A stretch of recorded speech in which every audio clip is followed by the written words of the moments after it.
Bismillahirrahmanirrahim. Alhamdulillah nahmaduhu wa nasta'inuhu wa nastaghfiruh wa na'udzu billahi min shururi anfusina wa min sayyiati a'malina. May yahdihillahu fala mudilla lahu wa may yudlil fala hadiya lahu. Wa ashhadu an la ilaha illallah wahdahu la syarika lahu wa ashhadu anna Muhammadan 'abduhu wa rasuluhu sallallahu alaihi wa ala alihi wa ashabihi ajma'in, amma ba'd. Kita langsung masuk pada poin yang kelima, simatul khamisah, tanda yang kelima dari ciri-ciri ahlus sunnati wal jamaah, yaitu annahum yashtagiluna bi iqamatid din bi talabil ilmi syar'i, bahwasannya mereka ahlus sunnati wal jamaah yashtagiluna bi iqamatid din, mereka sibuk menegakkan agama ini dengan cara talabul ilmi, dengan cara menuntut ilmu syar'i wa tatbiqihi, dan mengamalkannya. Sehingga kesibukan ahlus sunnati wal jamaah adalah upaya mereka bagaimana cara menegakkan syiar Allah Subhanahu wa taala, menegakkan agama Islam ini tadi dengan cara talabul ilmi. Inilah prinsip yang benar.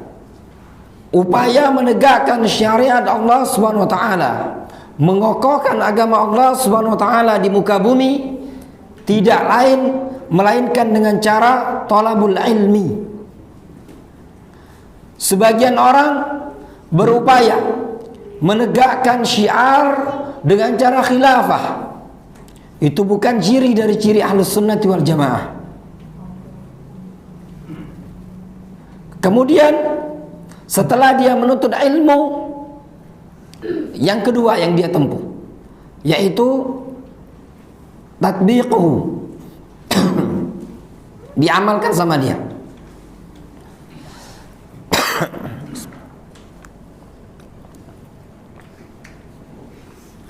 Diamalkan. Poin ini juga yang pernah dikatakan oleh Syekh Al-Albani rahimahullah ta'ala. Beliau pernah mengatakan yang maknanya qum daulatal islamiyati, qum daulatal islamiyah fi nafsik tuqam fi ardik. Kata beliau, tegakkan daulah Islamiyah pada dirimu, niscaya akan ditegakkan di bumimu, maknanya di negaramu. Sehingga terbentuknya negara Islam sebagaimana yang dilakukan oleh Rasulullah SAW dan para sahabat. Pertama kali bermula dari dakwah, dari thalabul ilmi. Rasul dan para sahabat mengajari ilmu. Kemudian terbentuk komponen masyarakat, terbentuklah daulah Islamiyah di kota Madinah. Namun permasalahannya para jamaah, ilmu yang bagaimana yang dimaksudkan? Disebutkan di sini, wal ilmu indahu wattiba'ul athar. Ilmu di kalangan ahlus sunnati wal jamaah adalah ittiba'ul athar, ngikuti athar, ngikuti prinsip salaf. Fahum, mereka ahlus sunnati wal jamaah yajma'unal ayat wal ahadith wal athar al waridah anis sahabah wa yatafaqqahuna fiha. Mereka ahlus sunnati wal jamaah tadi mengumpulkan athar, mengumpulkan ayat, mengumpulkan hadis, kalam-kalam sahabat, wa yatafaqqahuna fiha, dan mereka pelajari, mereka fahami. Wa yattabi'una kalam as-salaf, dan mereka ahlus sunnah berupaya mengikuti kalamnya salaf. Ini juga poin penting yang sekarang di kalangan kita sendiri, dari kalangan saudara-saudara kita ahlus sunnah salafiyin, poin satu ini sudah memudar. Apa itu? mengambil ilmu dari Al-Quran, dari Sunnah, dari kalamus salaf. Dari kalamus salaf.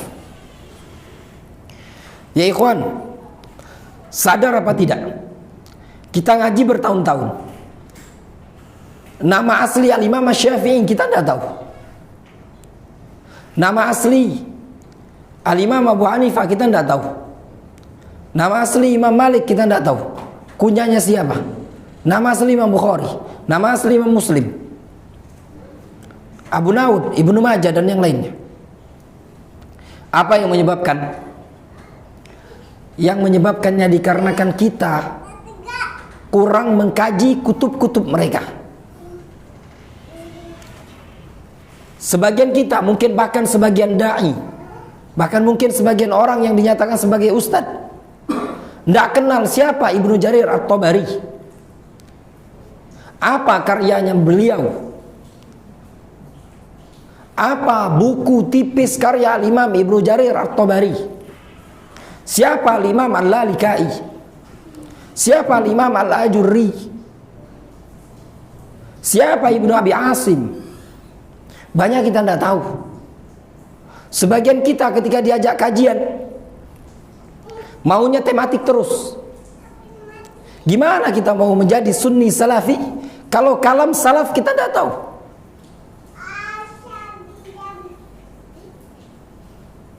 Bukankah Al-Auza'i menyatakan alaika bil athar wa in arfadakan nas wa iyyaka wa arar rijal wa in zakhrafuhu laka bil qaul. Kata Abu Amr Al-Auza'i rahimahullah ta'ala, alaika bi athari man salaf, wajib bagimu untuk berpegang teguh dengan asar orang-orang terdahulu. Bagaimana kita mau tahu asar orang-orang terdahulu kalau kita kajiannya selalu pilihnya tematik? Ketika diajak kajian, kadang ada sebagian ikhwan serius, ketika diajak kajian ngaji kitab kurang sereng. Pengen jadi sunni salafi, kokoh manhajnya, tapi tidak mau belajar kutub para ulama. Yang seperti ini adalah kalamun fadhi, kalau istilahnya orang Yaman, omong kosong. Bahasa kitanya omong doang. Bagaimana cara bisa kita mengetahui asar salaf? Dari kitabnya para ulama. Makanya penting, dimanapun antum, ana ingatkan sebagai panitia kajian, dimanapun antum belajar, antum mau ngundang ustadz, minta pelajaran kitab. Bila perlu antum usahakan juga ikut punya kitabnya tadi, fotokopi kalau tidak ada jualannya. Ini poin penting. Sudah terlalu banyak para jamaah sekalian yang dirahmati oleh Allah Subhanahu wa taala, kita habis biaya. Coba kita hitung sebagai panitia kajian, hadi nasihatun li walakum wal ikhwani as-salafiyin. Ini nasihat untuk anak pribadi dan antum sekalian di sini dan seluruh ikhwan di mana di kota Palembang ini tadi. Antum kajian itu biaya banyak antum keluarkan. Bukan 10-20 ribu. Sekali kajian berapa antum untuk bayar transportasi ustadz? Tapi bertahun-tahun kita tidak ada yang bisa kita ambil dari ilmu tersebut. Kita wala bahasa Arab kita juga nggak bisa. Ngaji kita masih berantakan. Wala kita selesai, kita bertahap dan ada susunan tumpuk rumah di rumah, misalkan buku anak selama ngaji sekian tahun ada bukunya ini. Bagaimana kita mau mengaku cinta dengan salaf kalau kita tidak pernah mendengar kalamus salaf? Bagaimana kita mengaku kami ahlus sunnah salafi ala fahmi salafil ummah? Dari salafil ummah mana yang kita tahu? Tidak mungkin ya ikhwan kita bisa mengikuti Al-Quran dan Sunnah dengan baik dan benar melainkan dengan mengikut para salaf. Tidak ada sistem seperti itu tadi. Jadi harus kita berkorban belajar. Makanya kalau kajiannya terus, kajian ini tematik, kajian pekan ini tematik, kajian berikut itu tematik. Kalau sesekali iya, namun kalau hampir setiap malam, setiap pekan, kajiannya cuma tematik dan kita tidak punya buku, jawab dengan jujur. Kita sudah berapa lama kenal dakwah salafiyah? Punyakah kita syarah al-usul as-salasah? Buku di rumah, baik terjemahan ataupun asli? Punyakah kita qawaidul arba'? Punyakah kita usul sittah? Maaf, sebagian yang pondok pesantren gagal dalam masalah kitab. Terus apa yang mau didakwakan? Kalau kita tidak punya buku para ulama, siapa sih kita ini tadi? Cerdasnya kita sampai kemana? Memahami Al-Quran dan Sunnah. Butuh kita dengan kalam ulama salaf. Itu yang disebut dengan pemahaman Al-Quran dan Sunnah ala fahmi salafil ummah. Pada poin ala fahmi salafil ummah, dari mana kita tahu kalau kita ini sesuai pemahaman salaful ummah? Maaf, kalau kita sebagai da'i, dari mana kita tahu kita sebagai ustadz kita ini pemahaman sudah sesuai dengan salaful ummah? Dakwah kita, prinsip kita, pondok pesantren kita sesuai dengan pondok salaf. Ya maaf, santri kita juga tidak pernah diajarkan kitab salaf. Ini poin penting. Makanya kata penulis buku ini tadi, yang namanya ahlus sunnah indahum ittiba'ul athar, ngikuti athar. Bagaimana mereka ahlus sunnah? Yajma'unal ayat, mengumpulkan ayat, wal ahadits, hadis, wal athar, athar sahabat, wa yatafaqqahuna fiha, mereka fahami, wa yattabi'una kalam as-salaf, wala yuhdithuna minal aqawil fi fahmin nusus ma yakhrujuna bi an kalamis sahaba radhwanullahi alaihim ajma'in. Mereka ahlus sunnah berupaya yattabi'una kalamas salaf, mengikuti kalam salaf,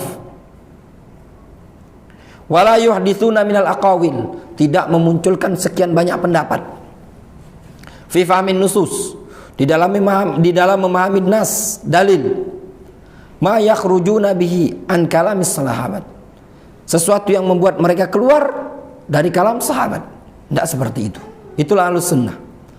Qala Syekhul Islam Ibnu Taimiyah rahimahullah ta'ala, berkata Syekhul Islam Ibnu Taimiyah rahimahullah ta'ala, al-ilmul masyru' wan nusukul masyru' ma'khudun an ashabi Rasulillah SAW. Ilmu yang disyariatkan, ibadah yang disyariatkan adalah yang diambil dari Rasulullah SAW. Wa amma ma ja'an amman ba'dahum fala yanbaghi ayyuj'al aslan wa in kana sahibuhu ma'dzuran bal ma'juran li ijtihadin aw taqlidin. Kata Syekhul Islam Ibnu Taimiyah, adapun orang yang datang setelah mereka, maknanya apa? Ilmu yang disyariatkan, ilmu yang bersumber dari Al-Quran, bersumber dari hadis Rasul, kemudian bersumber dari kalam sahabat. Yang datang setelah kalam sahabat, kata Ibnu Taimiyah, tidak pantas dijadikan asal prinsip. Wa in kana sahibu ma'dzuran, meskipun orangnya terkadang diberi uzur, bal ma'juran li ijtihadin aw taqlidin, bahkan terkadang mereka orang-orang yang datang setelah sahabat, kalau salah mereka diberi uzur dengan sebab ijtihad atau taklid mereka terhadap yang sebelumnya. Faman banal kalam fil ilmi al usul wal furu' alal kitabi was sunnah wal athar al ma'thura anis sabiqin faqad asaba tariqan nubuwah.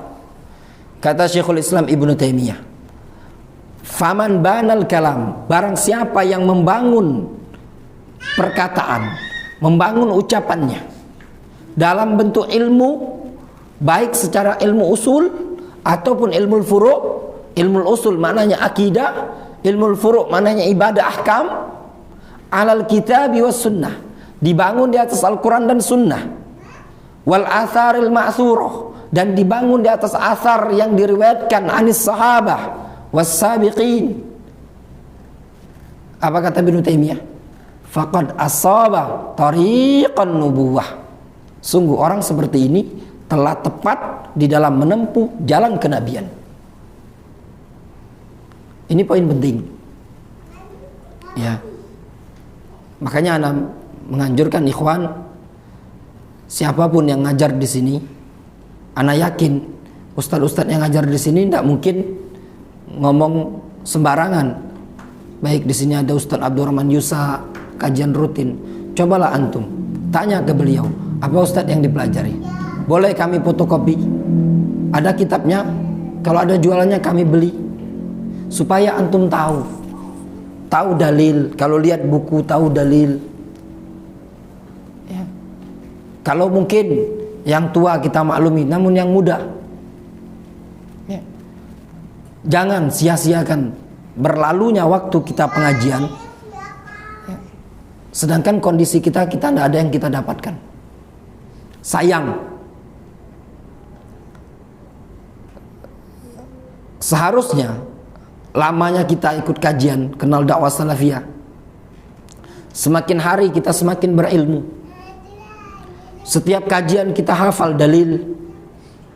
Coba bayangkan, kalau seandainya satu majelis di Al-Jihad ini sepekan mungkin ada berapa? 2 kali atau 3 kali kajian?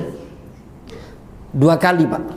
Seandainya setiap kali kajian hafal 1 hadis dan 1 ayat, berarti kalau dalam 2 pekan berarti 2 hadis 2 ayat. Sepekan berapa? Hadis Nabi SAW kalam Rasul. Kalau kita cinta kepada Rasul, berupaya kita akan mengetahui bagaimana sabda-sabda Rasul. Di salah satu kajian di kota Palembang ini ada majelis, anak tanya, di sini apa aja yang diajarkan? Disebutkan Riyadhus Shalihin. Ada yang punya kitab Riyadhus Shalihin, banyak yang tidak punya. Padahal Riyadhus Shalihin adalah hadis Nabi. Kalau tidak salah terjemahan cetakan Darul Haq itu cuma 160.000 kalau belum naik. Kuota kita berapa? Sebulan 160.000 hadis, 2.000 hadis Riyadhus Shalihin, baca terjemahannya. Bisa dibaca di rumah. Bulughul Maram isinya fikih, Riyadhus Shalihin isinya adab, isinya perkara-perkara yang menyebutkan larangan, keutamaan itu, keutamaan ini.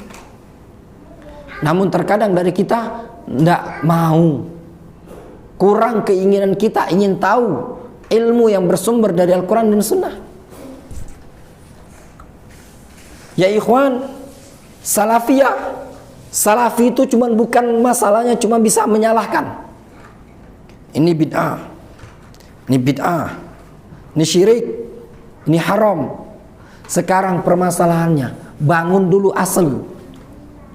Kalau istilah para ulama, ya, bangun dasar, barulah dipahat.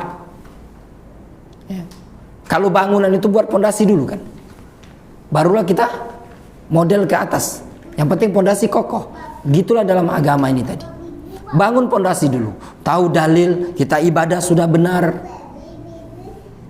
Bukan dalam artian kita itu yang saya maksudkan tadi. Tidak boleh kita mengatakan bid'ah. Bukan maksud seperti ini. Bukan maksud untuk menggembosi atau tamyi'. Dalam istilah sebagian para ulama, menjadikan tamyi', lembek. Tidak berani mengomentari bid'ah, tidak berani mengomentari syirik. Namun jangan sampai kita itu dinyatakan oleh Syekh Muhammad bin Abdul Wahhab dalam Kasyfus Syubhat. Kata beliau, haula lahum hujajun wa ulumun katsirah wa kutubun. Mereka kaum musyrikin ubadul kubur, kata Syekh Muhammad bin Abdul Wahhab, punya hujah. Wa ulumun katsirah, ilmu yang banyak, kata Syekh Muhammad bin Ibrahim, ilmu lughah. Wa kutubun, punya kitab. Jangan dianggap remeh, jangan sepele.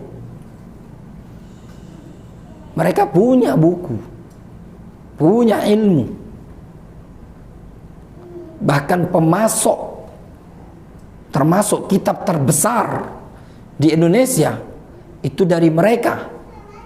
Cetakan Darul Kutub, yang pusatnya ada di Jakarta dan Surabaya.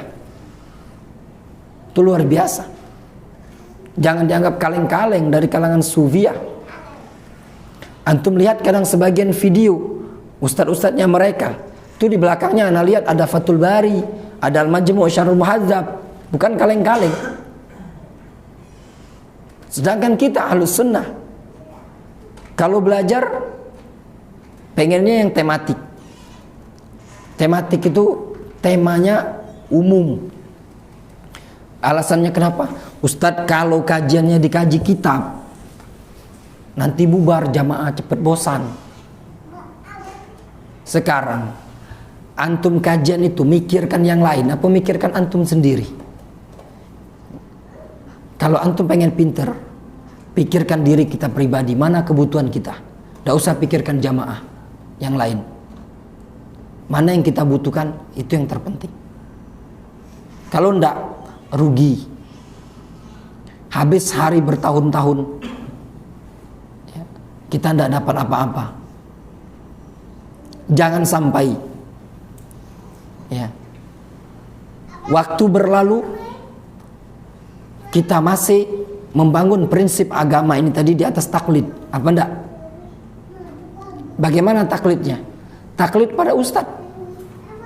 Sadar enggak kita membangun fikih? Terkadang kita cuma taunya dari ustadz kan. Kata ustadz ini gini, Kalau talibul ilmi bukan seperti itu. Talibul ilmi berupaya untuk membangun prinsipnya di atas dalil. Dari mana dalil? Berupaya untuk mencari. Ketika dijelaskan, saya yakin setiap kajian, setiap pelajaran pasti disebutkan oleh sang ustadz. Siapapun yang menyampaikan, ana yakin pasti dia menyebutkan dalil.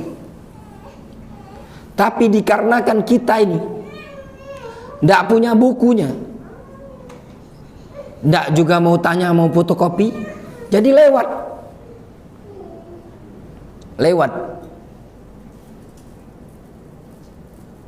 Al-Imam Al-Bukhari, beliau ditanya, kaifa dawa'un nisyan, bagaimana obat lupa?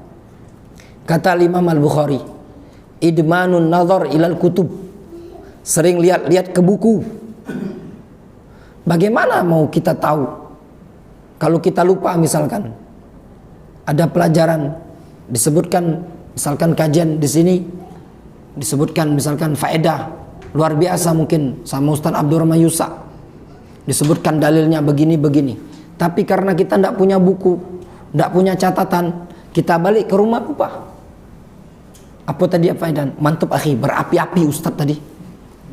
Terus sampai ngepak-ngepak meja Ustaz itu. Semangatnya. Apa yang disampaikan sama dia? Bagus akhi pokoknya. Ya itulah pengajian berapi-api. Tidak hadis yang disampaikannya apa? Ya bagus akhi. Paling mentok seperti itu. Kalau seperti ini kita akan berjalan waktu, lewat hari, sia-sia. Kata seorang penyair Arab, dia mengatakan,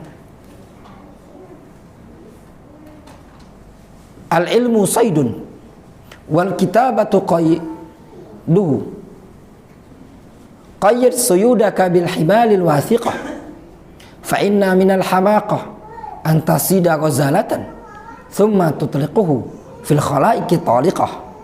Kata seorang penyair, ilmu itu bagaikan hewan buruan, sedangkan menulisnya adalah pengikat hewan buruan tadi. Kalau seseorang dapat kijang, dapat rusa dari jeratan, upayakan untuk diikat supaya tidak kabur. Wal kitabatu qaiduhu, nulis adalah pengikat ilmu tersebut. Fa inna minal hamaqa an tasida ghazalatan, termasuk bentuk kesalahan, kekeliruan, yaitu tatkala engkau berburu hewan buruan, thumma tutliquhu fil khalaiqi taliqah, kemudian engkau ketika dapat engkau lepaskan begitu saja.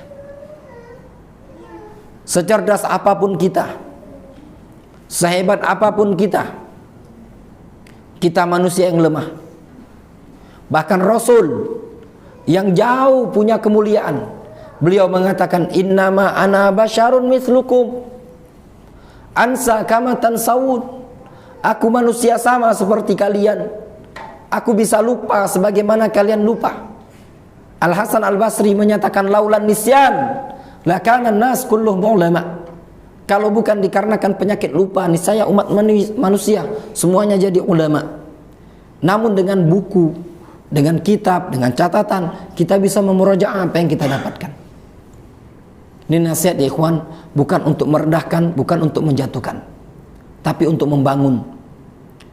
Alhamdulillah, kita selama setahun di Saku, mungkin sebagian yang ikut di Saku itu ada yang dulu yang suka ikut kajian di sini. Kita tata, rapi belajar. Dulu itu nol. Kita punya murid yang dulu itu kerjaannya tukang martabak.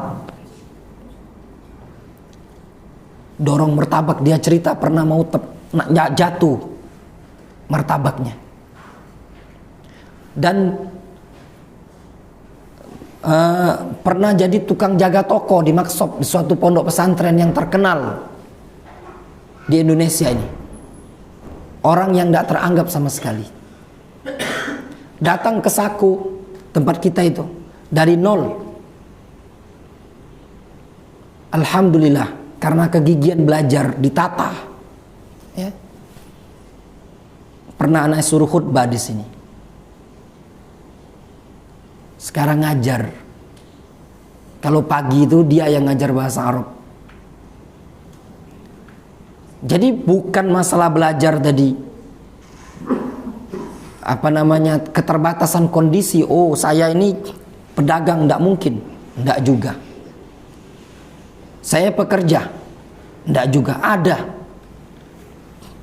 Antum mungkin semuanya tahu di sini ya, dengan yang namanya Dr. Vicky. Itu pagi kerja sampai sore. Pada subuh selama kita buka pelajaran itu beliau belajar terus.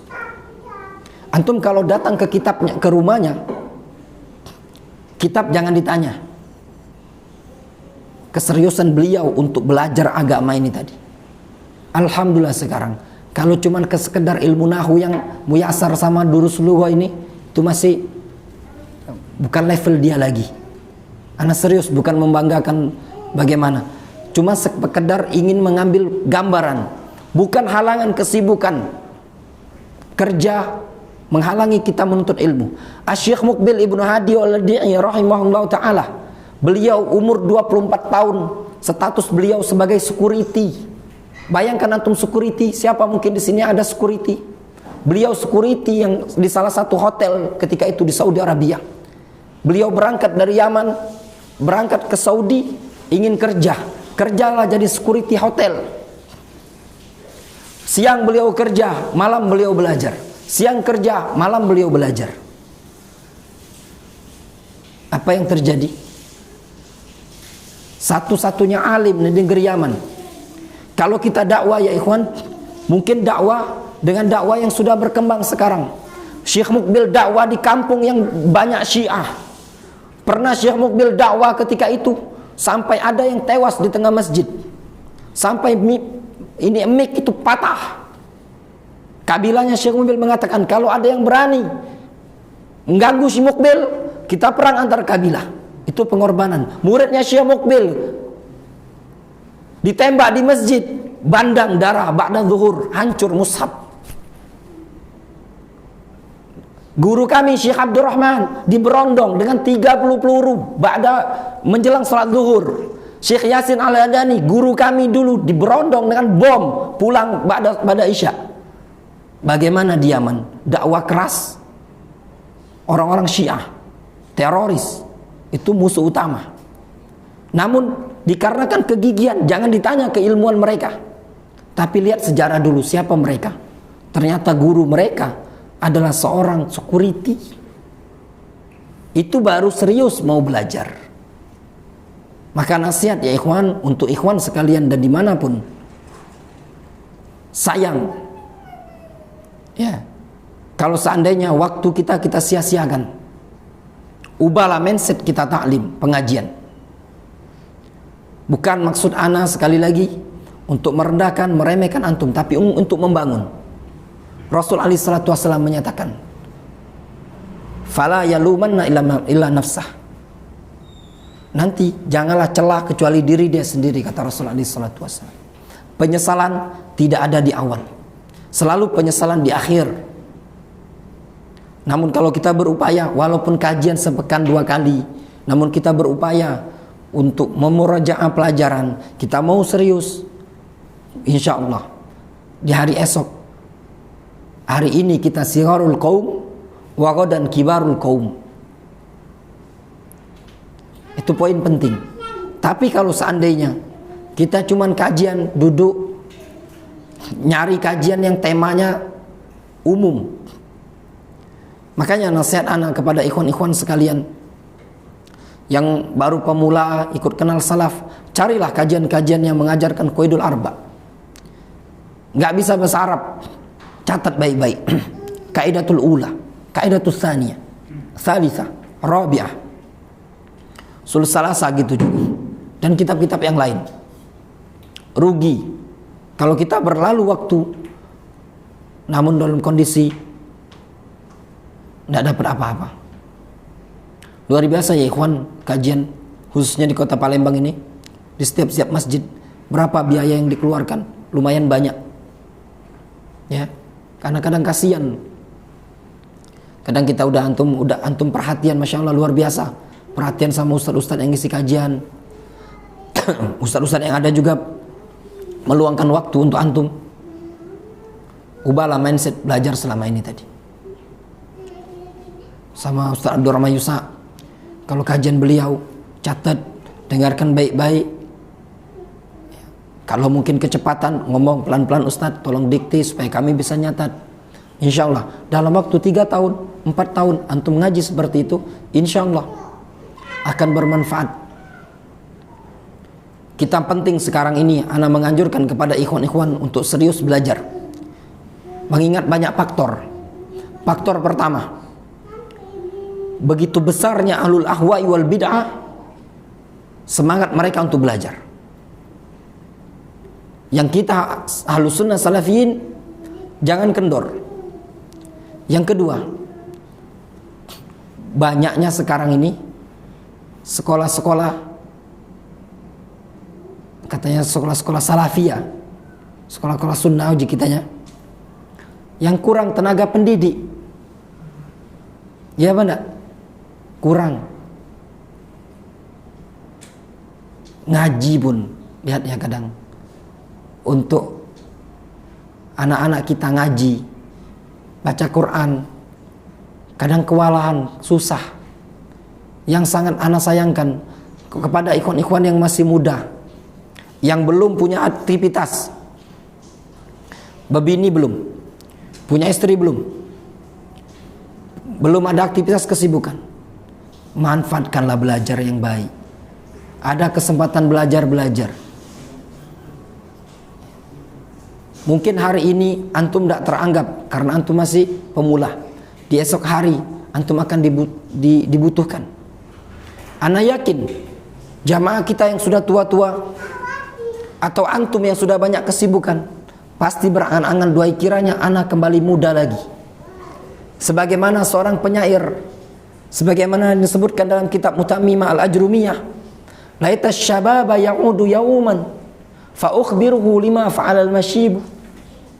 Doa kiranya masa muda itu kembali sehari saja, aku akan kabarkan kepada mereka orang-orang yang masih muda apa yang dilakukan oleh orang yang sudah tua. Penyesalan. Makanya ini poin penting.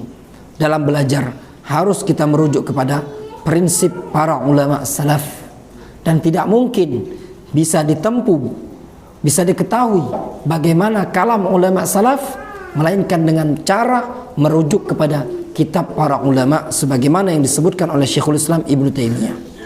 Wallahu taala a'lamu bishawab. Insyaallah kita lanjutkan setelah salat Isya. Bismillahirrahmanirrahim. Alhamdulillah wassalatu wassalamu ala Rasulillah wa ala alihi wa ashabihi ajma'in, amma ba'd. Kita lanjutkan. Qala Syekhul Islam Ibnu Taimiyah wa kadzalika man banal irada wal ibadah wal amal was sama' al muta'alliq bi usul al a'mal wa furu'iyah min al ahwal al qalbiyyah wal a'mal al badaniyah ala al imani was sunnah wal hadi alladhi kana alaihi Muhammadun wa ashabuhu faqad asaba tariqan nubuwah. Kata beliau, demikian juga orang yang membangun niat serta ibadah serta amal dan perkara-perkara atau pendengaran yang berkaitan dengan prinsip-prinsip amalan dan cabang-cabang amalan dari amalan-amalan hati dan amalan-amalan anggota badan yang dibangun di atas iman dan sunnah serta petunjuk yang dulu Nabi Muhammad SAW dan para sahabat di atasnya, faqad asaba tariqan nubuwah, maka sungguh dia telah mencocoki jalannya kenabian. Wa hadhi tariqatu a'immatil huda, ini adalah jalan para ulama. Tajirul Imam Ahmad idza zakara usul sunnah, engkau akan mendapati al-Imam Ahmad tatkala beliau menyebutkan usul sunnah. Apa kata Imam Ahmad ketika ditanya usul sunnah? Kata Imam Ahmad, at-tamassuku bima kana alaihi ashabu Rasulillah SAW, yaitu tamassuk, berpegang teguh dengan apa yang dulu para sahabat Rasulullah SAW berada di atasnya. Wa kataba kutubat tafsir al-ma'thur anin Nabi SAW was sahabat wa tabi'in, dan beliau menulis kitab-kitab tafsir yang diriwayatkan dari Nabi sallallahu alaihi wasallam dan para tabi'in, wa kutubal hadis wal athar al-ma'thura 'anin Nabi sallallahu alaihi wasallam, dan menulis kitab-kitab hadis dan athar-athar yang diriwayatkan dari Nabi sallallahu alaihi wasallam, sahabat dan para sahabat, wa tabi'in dan para tabi'in.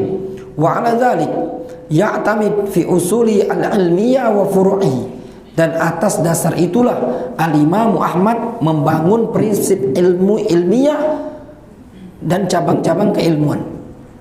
Oleh karenanya para ulama menyatakan, sebagian para ulama menyatakan, dari 4 imam mazhab mana yang paling arjah? Syekh Muqbil Ibnu Hadi Al-Wadi'i, beliau menyatakan dari 4 imam mazhab yang paling kuat fikihnya adalah Imam Ahmad. Kenapa Imam Ahmad?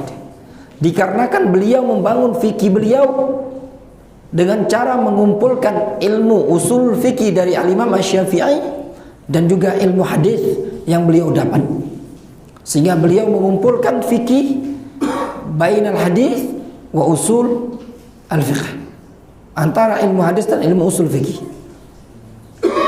Hatta qala fi risalatihi ila khalifati waqtihi al-Mutawakkil,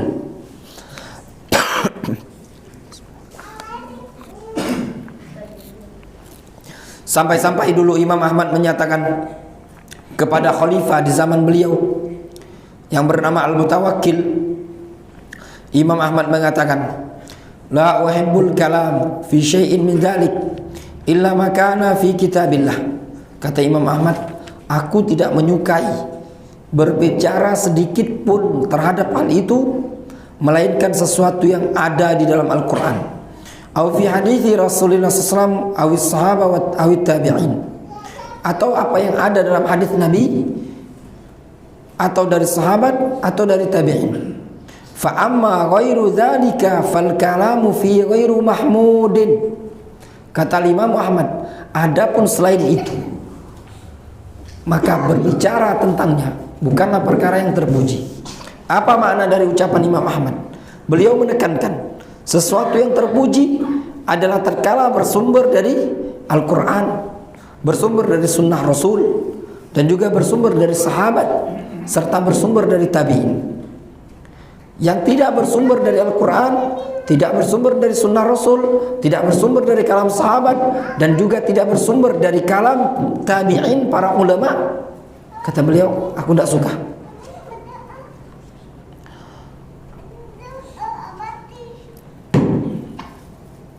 Kemudian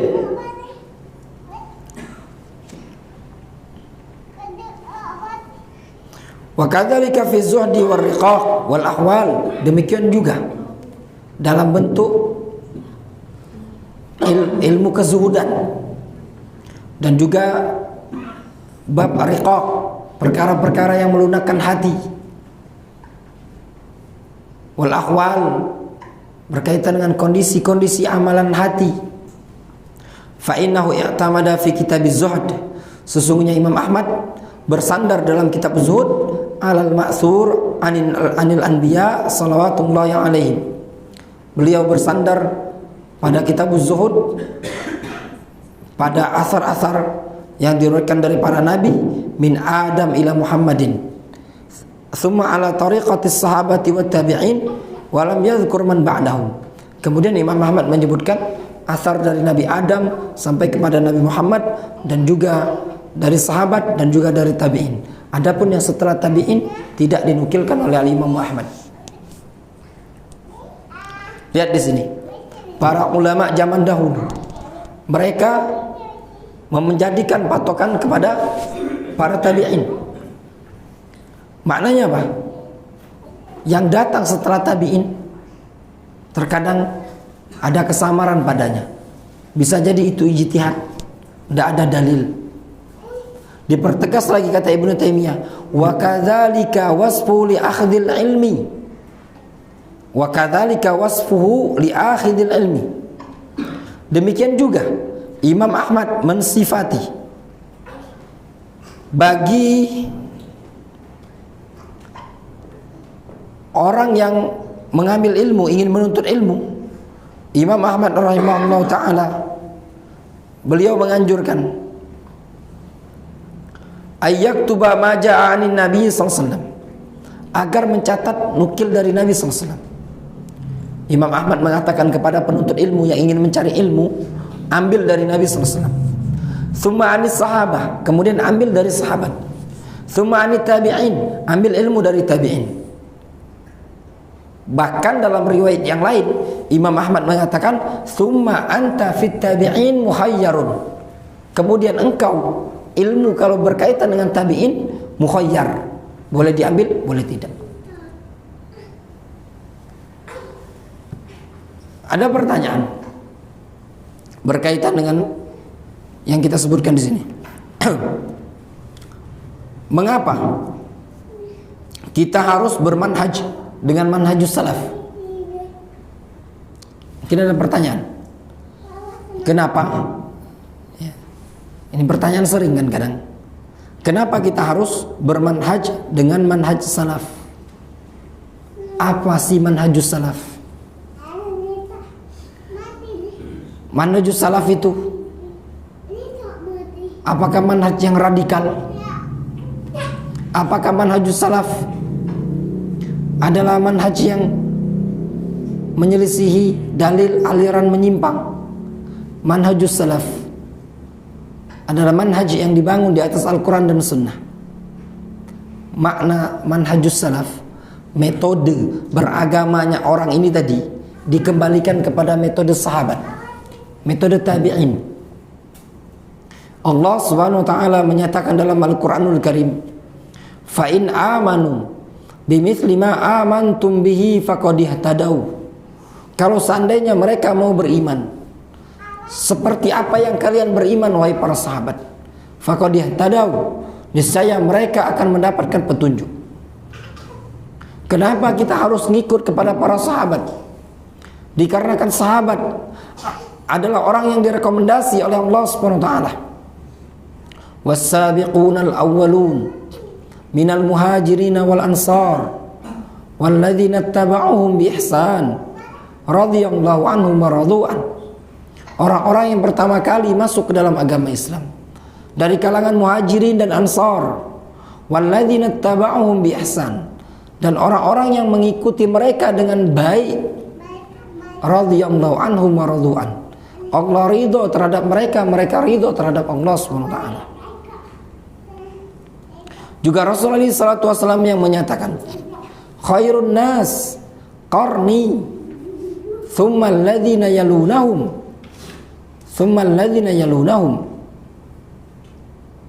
Sebaik-baik umat adalah orang yang melihatku, orang yang di masaku, kemudian yang setelahnya, kemudian yang setelahnya.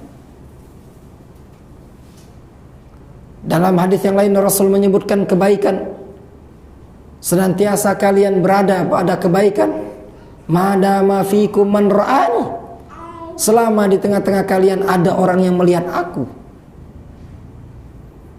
yaitu para sahabat. Kemudian senantiasa kalian berada pada kebaikan apabila masih ada di tengah-tengah kalian orang yang melihat aku, yaitu tabi'in. Kemudian beliau menyebutkan lagi yang ketiga itu generasi atba'ut tabi'in. Ini generasi keemasan Islam, masa-masa belum tercampur dengan pemahaman Yunani. Itulah yang menyebabkan kita harus mengikut manhajus salaf.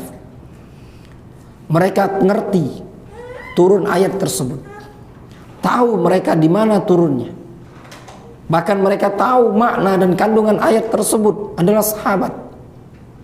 Makanya kita harus merujuk kepada para sahabat, para tabi'in. Mereka lebih dekat dengan masa kenabian. Kemudian pertanyaan berikutnya, bagaimana kita harus percaya dan yakin bahwa hadis-hadis Nabi tetap terjaga keasliannya dari zaman ke zaman? Mungkin sering juga ada yang bertanya, apa yakin hadis itu masih sahih, masih murni sampai sekarang? Kita jawab, iya. Hadis Nabi SAW tetap terjaga sebagaimana terjaganya Al-Quran. Rasul SAW menyatakan, ala inni utitul Quran wa mithlahu ma'ahu. Ketahuilah, aku diberi Al-Quran dan yang semisal Al-Quran. Apa itu? Hadis Nabi SAW. Hadis akan tetap terjaga. Tidak ada hadis yang tidak terjaga. Semuanya terjaga, dijaga oleh Allah Subhanahu wa taala. Agama ini milik Allah. Allah Subhanahu wa taala akan menjaganya. Kata Rasulullah SAW, la tazalu ta'ifatun min ummati zahirina alal haq la yadurru man khazalahum wala man khalafahum hatta ya'ti amrullahi wa hum kadzalik. Senantiasa akan ada sekelompok umat dari kalangan umatku ini tadi akan senantiasa berada di atas kebenaran. La yadurruhum man khalafahum wala man khadzalahum, tidak membahayakan mereka, tidak memudaratkan mereka orang-orang yang menyelisih mereka dan menghinakan mereka. Akan tetap ada sampai hari kiamat. Itu yang dikenal dengan ahlus sunnati wal jamaah, ahlul hadis. Al-Imam Abdullah bin Barak, Al-Imam Ahmad, beliau mengatakan, illam yakunu haula'i ashabul hadis fala adri man hum. Kalau bukan mereka ahlul hadis, siapa? Aku tidak kenal. Siapa lagi kalau bukan mereka? Maknanya hadis Rasul yang menyebutkan akan senantiasa ada sekelompok umatku yang zahirin alal haq, senantiasa berada pada kebenaran. Kata Imam Ahmad, Al-Imam Al-Bukhari, Abdullah bin Mubarak, mereka mengatakan haula'i ashabul hadis, mereka adalah ashabul hadis. Dan bagaimana kok bisa sih orang yang belajar ilmu mustalah hadis pasti dia akan tahu betul-betul terjaga hadis tersebut. Luar biasa. Dalam ilmu hadis, orang meriwayatkan hadis, dia cuman punya murid cuman dua ikut murid. Pas dicek di biografinya tuh, cuma punya murid 2 ikut. Hadisnya didhaifkan. Ya, hadisnya didhaifkan. Ini thiqah. Antum semasjid ini perawi yang thiqah. Idil, perawi yang thiqah, bermulazamah belajar sama ana. Antum juga belajar sama ana. Idil meriwayatkan suatu riwayat yang tidak antum riwayatkan. Dhaif riwayatnya Idil. Luar biasa penjagaannya para ulama. Kalau baca buku Tahdzibut Tahdzib karya Al-Hafidz Ibnu Hajar, luar biasa. Nangis rasanya. Kita ini belum ada apa-apanya. Al-Hafidz Ibnu Hajar punya kitab namanya Tahdzibut Tahdzib. Kitab Tahdzibut Tahdzib ini kumpulan perawi hadis Kutubus Sittah. Bukhari, Muslim, Abu Daud, Nasai, Ibnu Majah, Tirmidzi. Ada di situ. Musnad Imam Ahmad juga ada di situ. Di buku ini tadi Al-Hafidz Ibnu Hajar menyebutkan biografi perawi. Yang pertama disebutkan namanya, kunyanya, bapaknya, kakeknya, neneknya, nisbatnya. Misalkan Abdullah ibnu Yusuf, ya. Abdullah ibnu Yusuf At-Tinnisi, disebutkan tahun lahirnya, tahun wafatnya, siapa murid-murid dia, siapa guru-guru dia, pujian ulama terhadap dia, kritikan, kalau ada kritikan juga disebutkan, sampai berlembar-lembar. Satu perawi itu disebutkan berlembar-lembar. Terus begitu penjagaan para ulama. Syiar A'lamin Nubala, buku yang menyebutkan biografi para ulama. Itu luar biasa. Kampung halaman, dia di kampung dulu ngapain saja, begini, masa remajanya gimana. Luar biasa. Yang mungkin kita, ya maaf, sekelas ana baik kadang dengan sebagian jamaah di sini kadang lupa namanya. Bayangkan, itu Al-Imam Az-Zahabi lengkap. Itulah bentuk penjagaan Allah SWT terhadap agama ini tadi. Allah SWT jaga agama ini tadi melalui perantara orang-orang yang memang Allah SWT pilih.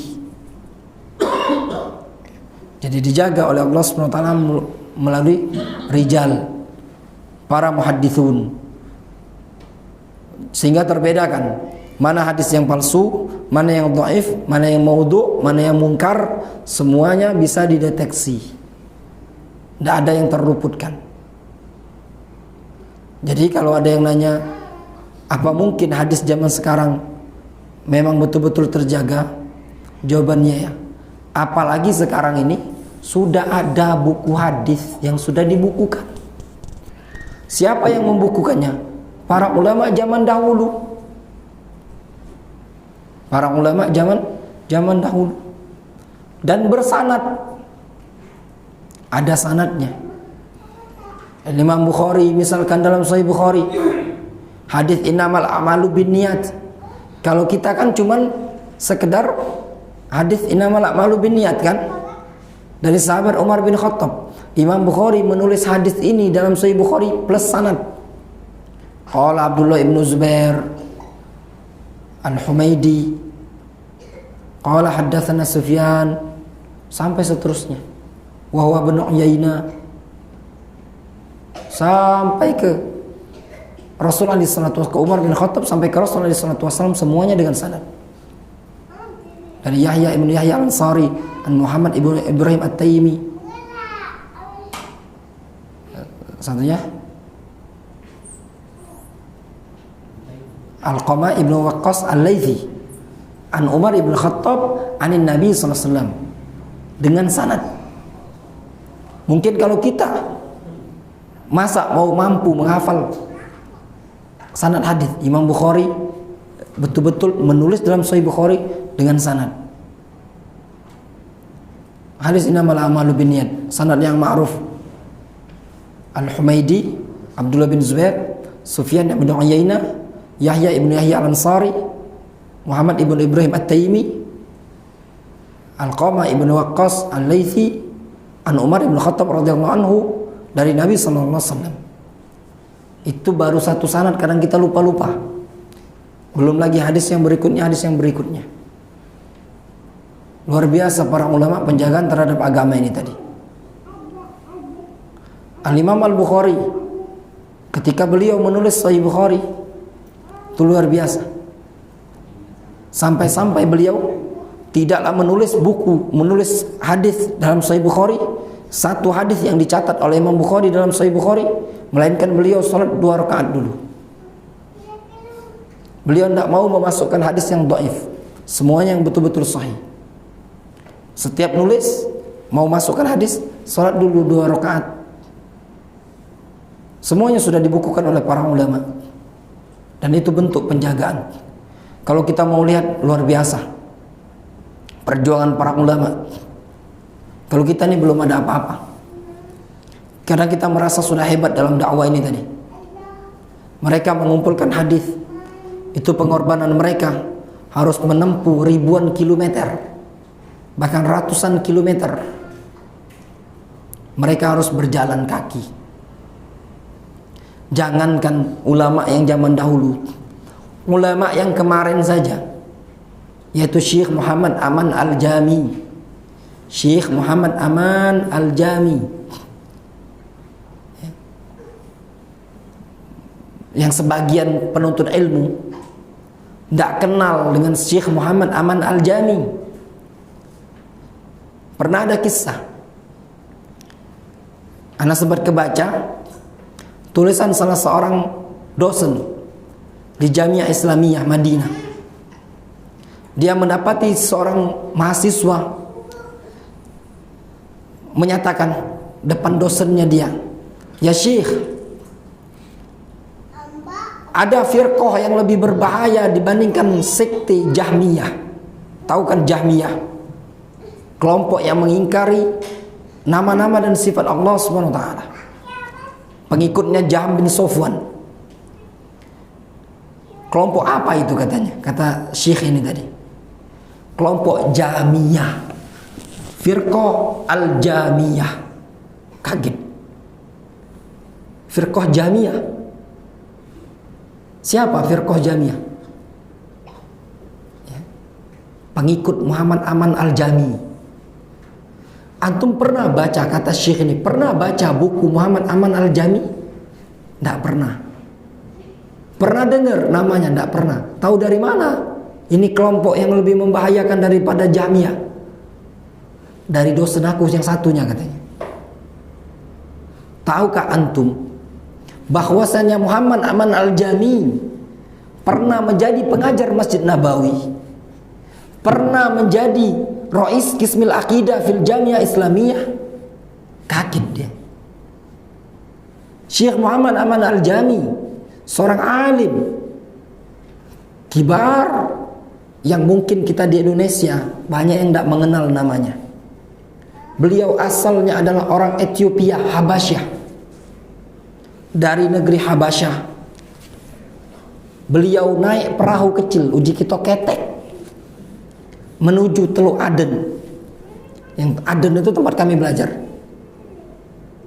Beliau jalan kaki dari Aden menuju Hudaidah, sampai di bulan Ramadan di Hudaidah. Ana tidak kebayang ya ikhwan, jalan kaki dari Aden sampai menuju Hudaidah. Ana pernah jalan kaki, jalan padang pasir itu, sekitar ba'da zuhur, sekitar jarak dari sini ke Pasar Kuto itu, tidak perlu jauh dari sini ke Pasar Kuto. Itu tidak kuat. Yang ana pikir, ya Allah, hijrahnya Rasul dari Mekah ke Madinah jalan kaki, ini jalan padang pasir seperti ini kelenger. Itu beliau menempuh perjalanan dari Aden ke Hudaidah. Hudaidah dan Aden itu udah beda wilayah, selatan dan utara. Kalau jika kita Palembang Pekanbaru, jalan kaki di bulan Ramadan. Jalan kaki lagi beliau, nembus perjalanan dari Hudaidah, beliau tembuskan ke Saudi Arabia. Sampai Saudi Arabia jalan kaki sampai ketemu Mekah Al-Mukarramah. Jalan kaki berdua sama kawannya. Beliau belajar di Saudi Arabia. Ya, ringkas pendek cerita, beliau diangkat akhirnya menjadi pengajar di Masjid Nabawi. Muhammad Aman Al-Jami. Nama ini nama yang asing. Kalau orang jarang baca kitab para ulama, jarang baca buku para ulama, mungkin tidak mengenal para ulama. Makanya sekali lagi ya ikhwan, ana ingatkan nasihat untuk ana pribadi dan kepada antum semua yang mondok-mondokkan anak. Keberhasilan anak kita di pondok pesantren bukan semata-mata membawa gelar lulusan pondok pesantren dengan membawa ijazah. Bukan semata-mata ketika dia kuliah membawa ijazah sarjana, lulusan sarjana ini, sarjana itu, sekolah tinggi dan segala macamnya. Namun keberhasilan kita ketika menuntut ilmu, timbul cinta kepada kita terhadap ilmu. Muncul semangat untuk membaca, mengetahui figur para ulama kita. Orang-orang alul ahwai wal bid'ah, ashabul ahwai wal bid'ah, itu mengenal siapa para ulama mereka, tokoh-tokoh mereka. Ada anak kecil, YouTuber kecil dari kalangan mereka, ditanya siapa gurunya Kiai Haji Hasyim Asy'ari, sebutkan dia sini pelan sampai kepada Rasulullah SAW. Kalaupun benar disebutkan tokoh ulama-ulama mereka, kita kadang kurang dengan para ulama, tidak tahu. Penuntut ilmu di zaman sekarang perlu dibangkitkan semangat untuk mengenal sosok-sosok para ulama kita. Bagaimana perjuangan mereka dalam membangun, menyebarkan dakwah ini tadi dan menjaga hadis sampai kepada kita. Syu'bah ibn al-Hajjaj, Abu Bustam al-Wasiti rahimahullah ta'ala, sampai-sampai diceritakan beliau menjual atap rumah untuk mengumpulkan hadis. Sampai-sampai beliau mengatakan, bi'tu tista ummi fi talabil hadis. Aku sempat menjual baskom ibuku dalam rangka mencari hadis.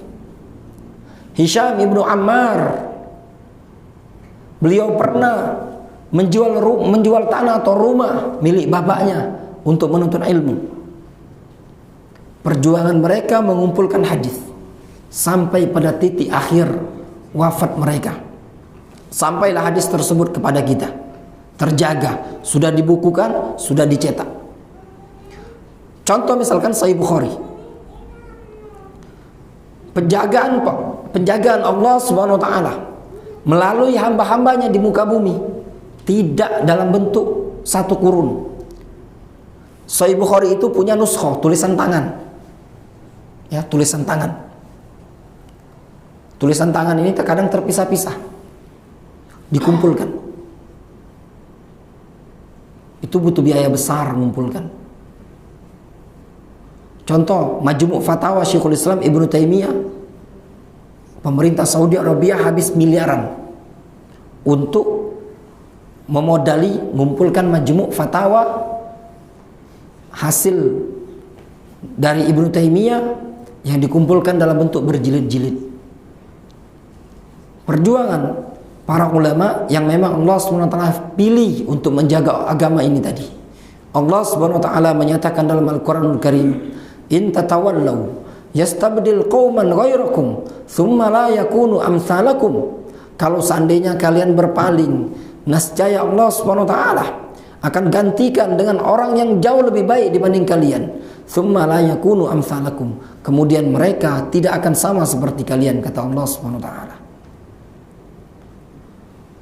Jadi tidak ada keraguan lagi terhadap hadis Nabi SAW, sudah terjaga. Kemudian pertanyaan berikutnya, ada pertanyaan, mengapa kita tidak boleh ikut merayakan peringatan Maulid Nabi yang menurut masyarakat itu kan bisa untuk syiar Islam dan silaturahmi antara warga. Kan pertanyaannya, kenapa kita tidak boleh merayakan acara Maulid Nabi? Maka kita kasih pertanyaan, apakah perayaan Maulid Nabi ini diketahui oleh Rasul atau tidak? Itu saja.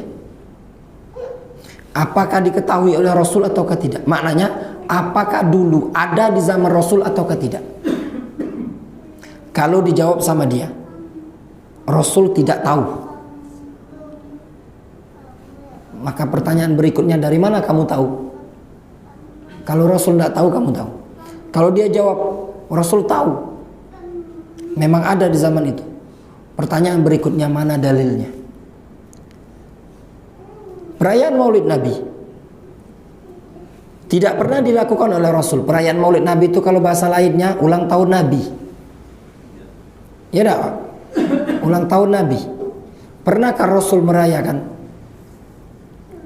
Mampukah Rasul ngumpul-ngumpul bersama para sahabat? Sangat mampu. Pernahkah sahabat melakukannya? Juga tidak pernah.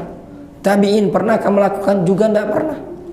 Lihat sejarah, ternyata yang melakukannya adalah orang-orang Syiah dari Fatimiyah, Bani Ubaidiyah, dinasti Ubaidiyah Fatimiyah yang ada di Mesir pada masa itu. Ini orang yang pertama kali melakukannya tadi. Muncul sekitar tahun 300 atau 400 Hijriahan. Sebelumnya tidak pernah dilakukan perayaan Maulid Nabi sallallahu alaihi wasallam. Kembali kepada prinsip salaf tadi. Kalau seandainya Rasul dan para sahabat tidak melakukannya, kenapa kita harus melakukannya? Kadang ada yang menyatakan, nah itu kan bentuk kegembiraan kita akan kelahiran Nabi sallallahu alaihi wasallam. Kita semua gembira dengan kelahiran Nabi sallallahu alaihi wasallam, dengan diutusnya Nabi kita Muhammad sallallahu alaihi wasallam. Allah Subhanahu wa taala menyatakan, "Fabashshir ibad alladzina yastami'una al-qawla fayattabi'una ahsanah. Ulaika alladzina hadahumullah." Kata Allah Subhanahu wa taala, berikan kabar gembira kepada hamba-hambaku yang mendengarkan ucapan yang terbaik, kemudian dia ikuti. Ulaika alladzina hadahumullah. Mereka adalah orang-orang yang diberi petunjuk oleh Allah Subhanahu wa taala. Kalau kita mau mendengarkan ucapan terbaik dari Nabi alaihi salatu wassalam, adalah berupaya untuk mengikuti Nabi alaihi salatu wassalam. Tidak cukup mengingat Rasul sallallahu alaihi wasallam dalam waktu 1 tahun 1 hari, kemudian hari-hari lain lupa terhadap Rasul sallallahu alaihi wasallam. Tidak cukup belajar agama cuman 1 tahun 1 kali. Rasul 13 tahun di kota Mekah, 10 tahun di kota Madinah. Beliau berdakwah, tentu banyak amalan-amalan yang butuh kita pelajari. Tidak cukup dalam waktu 1 malam. Tidak cukup. Mungkin alasan untuk silaturahim antar warga. Silaturahim antar warga yang paling tepat dan yang paling afdol, adakan pengajian dan sholat jamaah. Kalau masyarakat mau sholat jamaah, insya Allah akan ketemu terus bersama warga. Adakan pengajian di masjid tersebut, adakan setiap malam. Ini jangan DKM-nya tidak ada pengajian, sepekan sekali tidak pernah, sebulan sekali tidak pernah. Paling pengajiannya malam 1 Muharram, Maulid Nabi, Isra Mi'raj, setahun 3 kali, kurang. Ya kan? Kurang. Kalau cuma sekedar nak makan tekwan, lagian ceramahnya itu baik. Nabi lahir, Nabi lahir, Nabi lahir.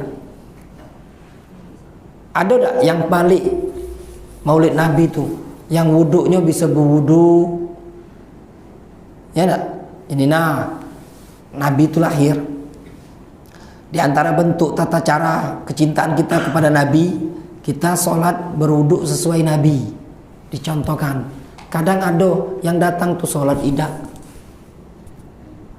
ya enggak? Kadang numpang duduk baik. Ditambah na'udzubillah banyak kemungkaran di masjid. Sambil dengar ceramah, muter asbak rokok, ngepus di pojok-pojok masjid. Masjid-masjid tak berasi di dusun. Juga lah kalau ada acara Maulid, Isra Mi'raj, dusun-dusun, masjid tak kati-asi, rata-rata ngerokok. Ustadznya juga setelah pengajian dia juga ngerokok. Masjid dijadikan ajang seperti ini. Mirip kalau di Yaman, na'udzubillah ya, orang-orang Syiah sambil ngekot. Di Yaman tuh tidak ngerokok mereka. Kita ngerokok, tidak laku rokok di Yaman. Ngekot, kot itu daun. Istilahnya kalau mereka ngisep daun itu, dikunyah-kunyah pecah sirih. Itu buat ndak ngantuk. Misalnya itu fisik ini kuat. Jadi kalau sambil duduk nongkrong, kalau kita kalau duduk ndak ngudut ndak lemak Nah wong Yaman kalau ndak ngunyah yang itu ndak lemak. Di masjid, di jalan sambil nyupir. Kadang di masjid itu kelakuan orang Syiah di masjid. Jadi perayaan Maulid Nabi tidak pernah dilakukan oleh Rasulullah SAW, tidak pernah dilakukan oleh sahabat, tidak pernah dilakukan oleh tabi'in. Nah kalau tidak dilakukan oleh 3 generasi ini, terus kita melok kemana? Tapi kan masyarakat banyak yang melakukannya. Kalau kamu tidak melakukan, berarti kamu inilah punya pemikiran aliran Salafi Wahabi. Kalau tidak maulidan pasti dituduh Salafi Wahabi Jadi ada cerita siang tadi kami itu nak dapat, kita lagi bangun masjid kan di daerah Saku. Jadi ada yang mengamanahkan duit, seorang dokter kerja di Pertamina, tapi mengamanahkan ini tadi ke gurunya dia. Sebenarnya dokter awam, ke gurunya dia untuk ngantarkan duit itu. Ternyata sampai di Saku, ya kalau depan anak tuh bagus baik. Jadi ikhwan yang perantara ini yang ngawani bapak ini tadi, Ustaz caknya lain waktu belai. Anak kira apa ulat nyampe tapi tidak jadi kan, nak masuk.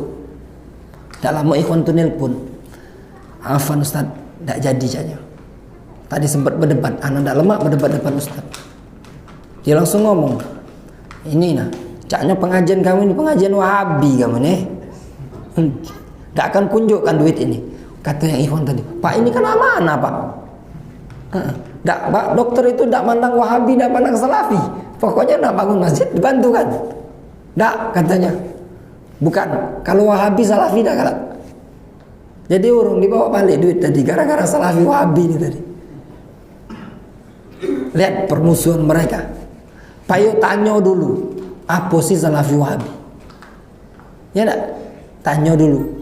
Dia malah terdoktrin duluan. Padahal dah kata apa-apa belum ada.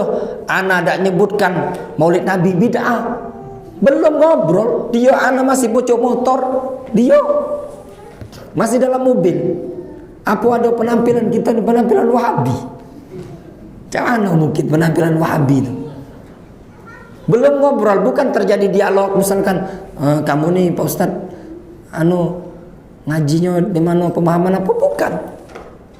Langsung tiba-tiba jingoi spanduk Darul Hadis sesuai dengan pemahaman Al-Quran dan Sunnah. Tahu-tahu dia ngomong Salafi Wahabi.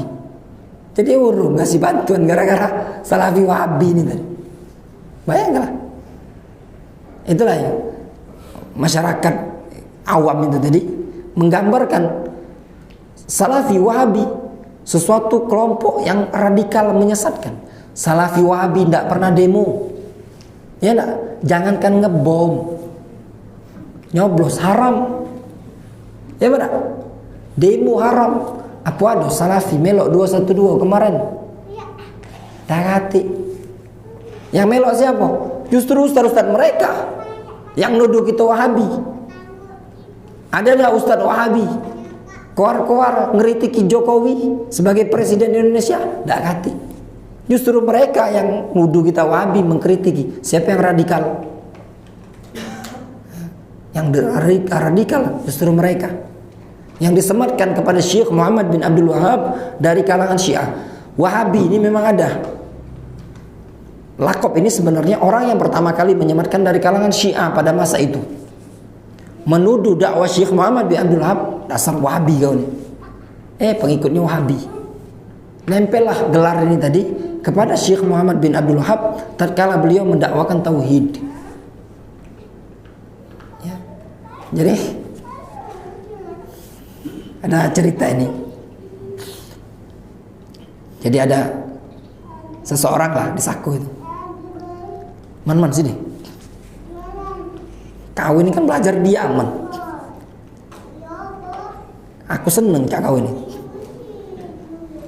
Nanyalah dia kan. Nah, berarti sama sepemahaman aku dengan aku. Jadi tidak anak bantah kan. Anda jawab, oh berarti sama sepemahaman dengan aku. Beda dengan orang belajar di Madinah. Ngapa cak itu? Dikit-dikit Ibnu Taimiyah, dikit-dikit Ibnu Taimiyah. Anak diem baik. Berarti bapak ini belum bela pengajian. Aman sekali bela pengajian. Itu lama sama baik. Makanya kalau Madinah ini dikit-dikit Ibnu Taimiyah, dikit-dikit Ibnu Taimiyah. Ya. Bukan Albani baik pacak mensahihkan hadis depan anak dia ngomong. Bukan Albani baik kalau mensahihkan hadis. Tanyalah sama Rizki, mana Rizki yang jadi kurir itu? Kawan waktu itu depan kami diam baik sama Rizki. Bukan Albani baik pacak mensahihkan hadis. Itu tadi. Ini gambaran orang awam. Dikiranya Ibnu Taimiyah itu sosok yang menakutkan. Syekh Muhammad bin Abdul Wahab sosok yang menakutkan. Syekh Albani sosok yang menakutkan. Ini gambaran mindset orang awam. Menunjukkan apa ikhwan? Menunjukkan di pengajian-pengajian mereka tuh punya doktrin. Disampaikan. Mereka tidak malu-malu. Nyampaikan. Gini. Wallahu ta'ala a'lamu bishawab. Sudah jam 8. Mungkin insya Allah kita lanjutkan pekan depan ya. Penjelasan yang disebutkan di buku ini tadi, insya Allah dilanjut keterangan dari Syekhul Islam Ibnu Taimiyah dan juga dari Syekh Muhammad Umar Mazmul ini tadi. Wallahu ta'ala a'lamu bishawab. Naktafi bihadzal qadar.